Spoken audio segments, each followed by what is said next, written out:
Arrivé à Kisangani le mardi 31 mars 2026 en visite des commandements et de l'inspection reçue à l'aéroport international de Bangoka par les officiers généraux de la garnison sous la conduite du chef d'état-major général adjoint en charge des opérations et renseignements en séjour au chef-lieu de la province de la Chopo. Le chef d'état-major général a présidé une réunion de commandement à l'intention de tous les commandants de grandes unités à l'état-major de la 3e zone de défense. Au cours de celle-ci, l'autorité a fustigé la traîtrise de certains officiers de l'armée qui continuent à collaborer avec l'ennemi. Des nouvelles méthodes sont désormais aiguisées pour dénicher les derniers traîtres, car la nation congolaise ne leur pardonnera jamais et que l'épée de Damoclès pèse sur la tête de chacun d'eux, a-t-elle insisté. Des instructions fermes étaient données aux commandants pour travailler conformément aux lois et règlements qui régissent les forces armées de la République démocratique du Congo. Ici, il est noté que c'est sous un soleil des plomb que le chef d'état-major général a traversé le fleuve Congo pour présider une parade au profit des recrues en fin formation au centre d'instruction de Lokossa. Vous avez pu supporter pendant des mois et des mois aux bonnes informations. Les loyaux, ils allaient au sein à la moutonio sur la carte de la bino à se conformer dans le règlement PBB comme ça, Masoda. Vous n'appartenez plus à la famille Nabino, vous commis la membre de la famille Monene, il y a un FARDC. Toyogani. Vous allez servir notre pays sous le drapeau jusqu'au sacrifice suprême. Au bien aimé, vous allez déployer Namboka, au Sala Musala, le Gola Mutunyoso, et vous allez foutre le Gola Mutunyoso. Et là, vous allez Koboya, ils allez lobby, Bamoko Katikati Nabino pour le psychologue de Musala. Musala, c'est dans la Kabongoti. Toyogani? Ils allaient coller pour que négocier là, et pas Outa, tout ça là bateau, il faut tout ça là Namboka. Vous n'appartenez plus à une communauté, vous n'appartenez plus à un groupe et à Batou Songolo Pakala. Vous allez Mampinga, il y a un FARDC, biso de Tokopona, Bisikali Tokoti Nabin. Vous allez voir? Mutafanya control biometrique na ile control ikamalizika, ndio tunawatuma mahali fulani kwenda kutumikia nchi yenu. Hapana kuchagua mahali ya kwenda kutumikia nchi, tunapaswa kutumikia nchi fasi yote ile wakuu wamesema hata tutumikie, sivyo? Le chef d'état-major général des forces armées de la République démocratique du Congo a présenté ses civilités auprès du gouverneur ad interim de la province de la Chopo, Excellence Patrick Valencio Assoumani Mandropia.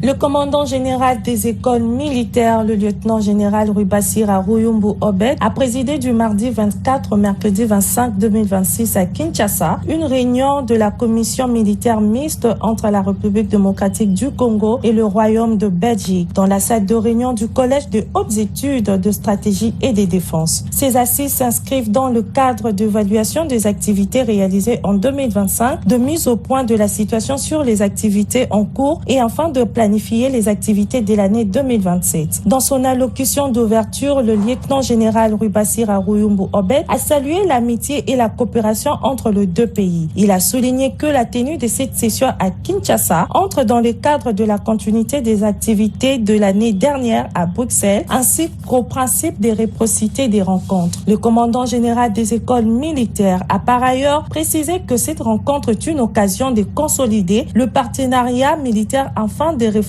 sur les perspectives d'avenir de la coopération militaire entre la RDC et la Belgique dans un contexte international. Permettez-moi avant tout de souhaiter la bienvenue à la délégation belge et de saluer l'excellence des relations historiques d'amitié et de coopération entre nos deux pays et nos deux armées. Mon général, la tenue de cette session à Kinshasa s'inscrit dans la continuité de cette tenue l'année dernière à Bruxelles, ainsi qu'au principe de réciprocité de nos rencontres. Cette rencontre est une fois de plus l'occasion de consolider notre partenariat militaire et de tracer des perspectives d'avenir de la coopération entre nos deux armées dans un contexte international marqué par des crises sécuritaires complexes et de mutations rapides de l'environnement géostratégique.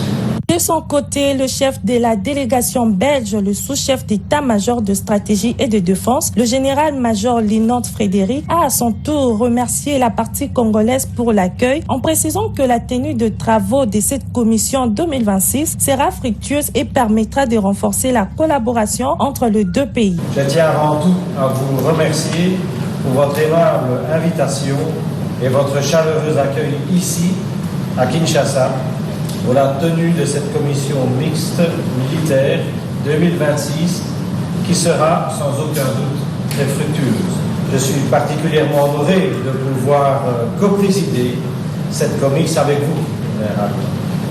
Même s'il s'agit pour moi d'une première participation, j'ai eu le privilège de rencontrer une partie de la délégation et de me rendre à plusieurs reprises dans votre magnifique pays. Cela m'a non seulement permis d'apprécier la qualité de nos relations, mais contribuera surtout à renforcer ma collaboration à vos côtés. Pour finir, les deux parties se sont félicitées pour les engagements actuels et souhaitent consolider et pérenniser les activités en cours. Ils se sont engagés à analyser et à corriger le processus de planification qui permet le bon déroulement de différents programmes de partenariat au niveau académique, au niveau d'entraînement opérationnel et la mise en disposition des fonds et des ressources en général.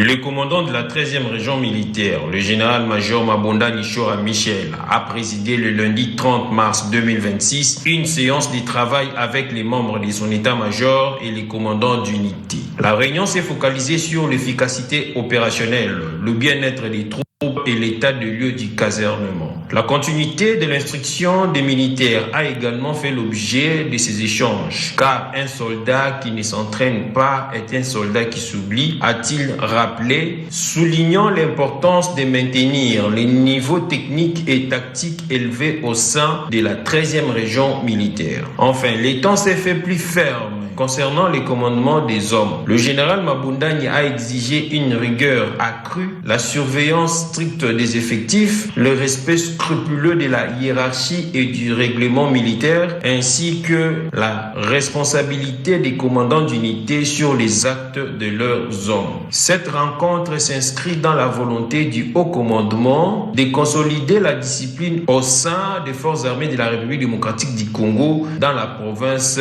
de l'Équateur afin de garantir la sécurité des populations et l'intégrité du territoire national.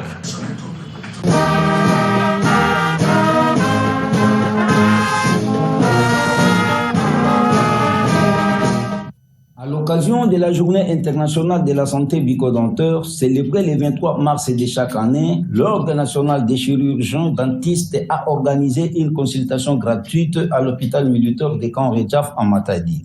Après une brève séance de sensibilisation sur l'importance d'hygiène bucco-dentaire, samedi 28 mars 2026, les dentistes ont invité les militaires et leurs dépendants à prendre soin de leur santé buccale. Car, selon le médecin, une bouche saine reflète une vie saine. Au total, 40 militaires et leurs dépendants se sont présentés pour bénéficier de ces soins. Très satisfaits de la qualité des prestations, les bénéficiaires n'ont pas manqué d'exprimer leur gratitude envers les chirurgiens dentistes pour cette initiative combien salutaire. À cet effet, ils ont remercié les commandants en place pour avoir facilité l'organisation de cette activité. Signalons que cette campagne a contribué au soulagement de nombreuses familles militaires souffrant des pathologies bucco-dentaires, renforçant ainsi l'importance de la prévention et des soins réguliers.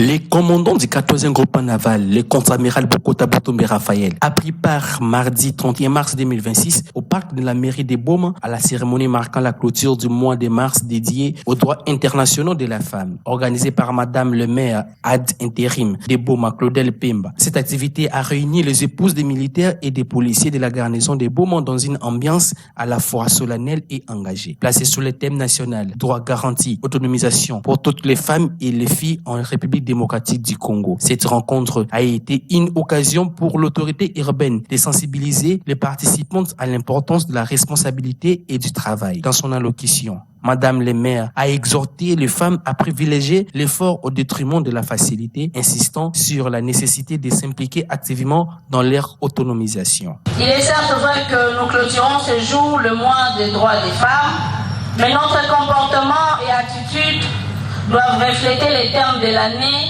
dont les effets courent jusqu'au 8 mars 2027.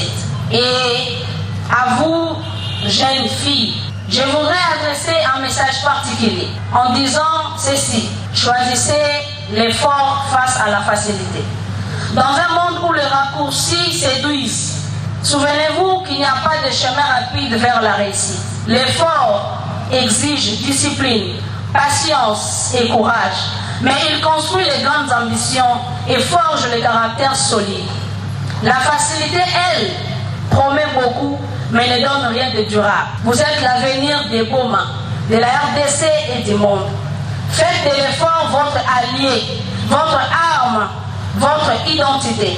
Car une jeune fille qui choisit l'effort choisit la liberté, la dignité et l'avenir.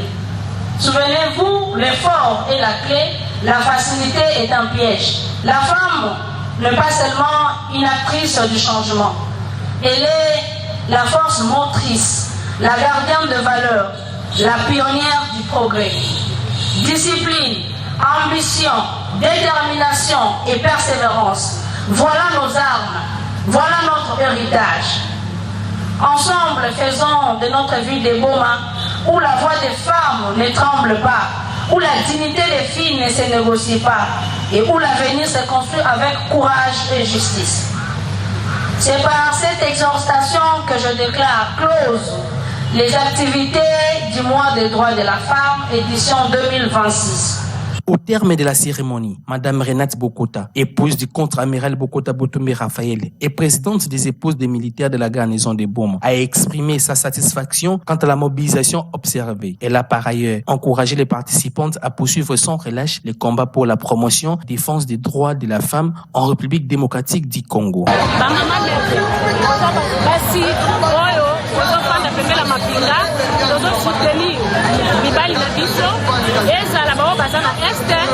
tosepeli koclôture loin de la femme oyo na ndenge na uti koloba tout à l'heure toclôture te parce que tozocombattre ensemble nous les mamans tozocombattre mpona respect et mpona valeur na biso etant que femme touti koclôture eleki na kimia biso bamama tosangani awa bamama FARDC mpona nyonso oyo mama ya ja alengelaki oyo milulu nde napreparaki yango eleki na kimia yango tolobi merci beaucoup. Cette activité s'inscrit dans la dynamique nationale de valorisation du rôle de la femme et des renforcements de son autonomisation dans la société congolaise.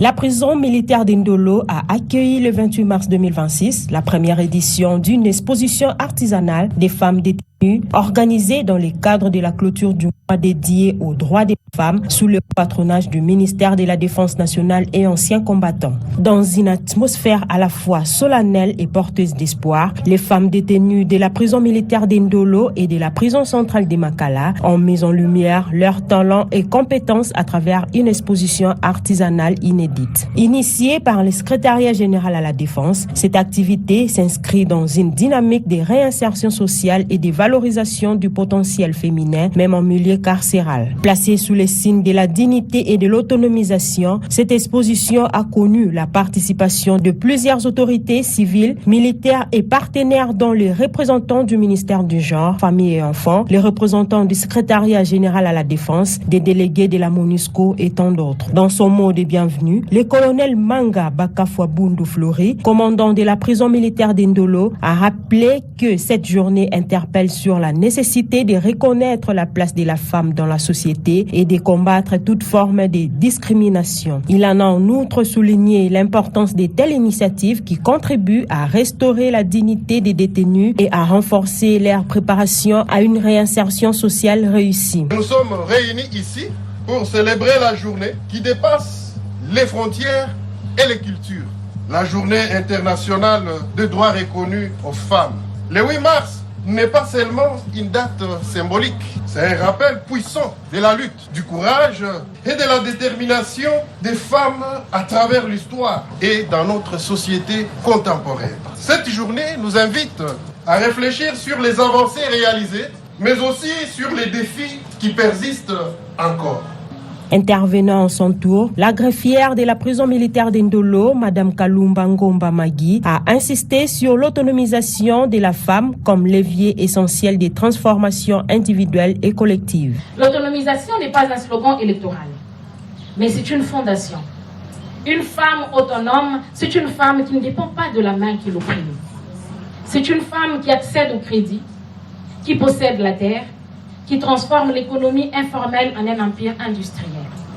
Mais cette autonomisation sera un château de sable si nous ne commençons pas par la base. Au cœur de cette exposition, les participantes ont présenté des œuvres issues des différentes formations, notamment la pâtisserie, le perlage, la saponification ainsi que le métier des techniciennes des surfaces. Autant de compétences pratiques acquises dans le cadre du programme de réhabilitation visant à offrir de nouvelles perspectives aux bénéficiaires. La cérémonie s'est achevée par la remise des certificats et des cadeaux aux détenus en reconnaissance de leur engagement et des efforts fournis dans leur parcours de formation. À travers cette première édition, les FARDC, en collaboration avec leurs partenaires, réaffirment leur engagement en faveur d'une justice plus humaine, fondée non seulement sur la sanction, mais aussi sur la réhabilitation. Un message fort qui rappelle que, même derrière le mur, chaque femme conserve le droit de reconstruire sa vie et de contribuer positivement à la société.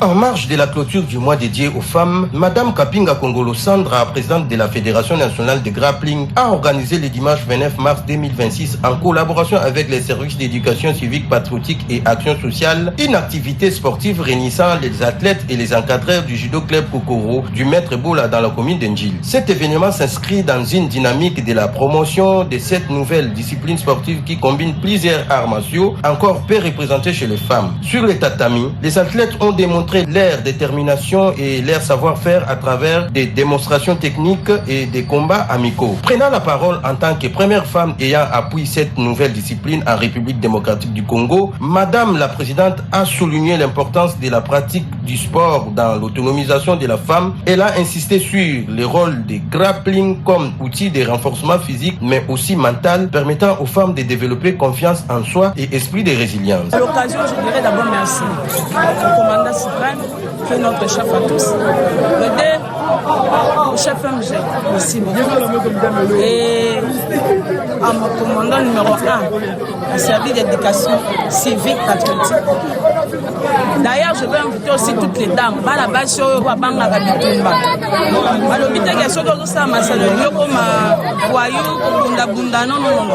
C'est juste un comité, c'est moi le comité. Je suis présidente. Maintenant, mon copain a 4 disciplines à ça. Je fais la boxe, je fais le judo. Et là, je fais le grappling.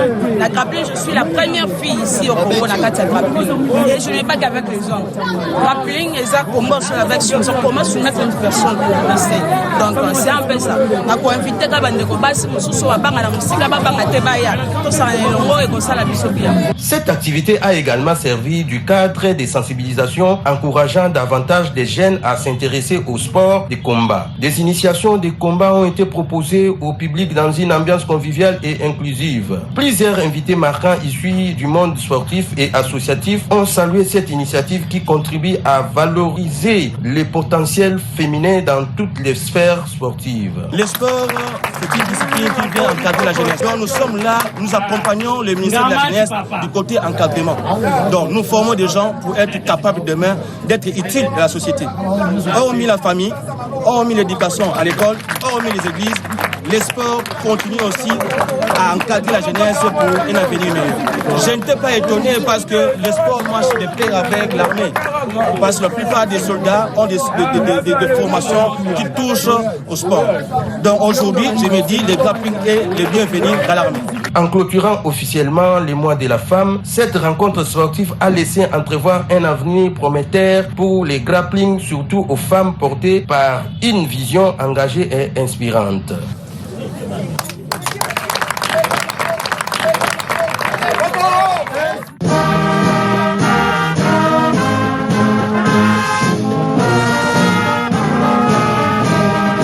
Décédé le samedi 7 mars 2026 à l'âge de 82 ans de suite d'une longue maladie, l'adjudant Marie-Josée Biouma Inabang, l'une des 22 femmes parachutistes de la première promotion incorporée dans l'armée nationale congolaise en 1966, a été mise à terre au cimetière Le Repos du Soldat dans la commune de Lancélé le vendredi 27 mars 2026 à Kinshasa. La veillée mortuaire de l'illustre disparu s'est tenue à l'espace Ave Maria sur l'avenue Pierre Moulel, ex-24 novembre, dans la commune de Kassavou. Parents, fils et filles, petits-fils, frères d'armes, amis et connaissances y sont réunis pour témoigner de leur affection et lui rendre un dernier hommage en tant que personnalité ayant marqué l'histoire de l'armée congolaise. Après la levée de la dépouille mortelle de la morgue de l'hôpital militaire du camp colonel Tchachi, la cérémonie officielle des obsèques s'est déroulée le vendredi 27 mars dans l'espace Ave Maria. Plusieurs autorités civiles et militaires ont reçu de leur présence à ces funérailles, notamment les secrétaires généraux aux anciens combattants, les commandants corps logistiques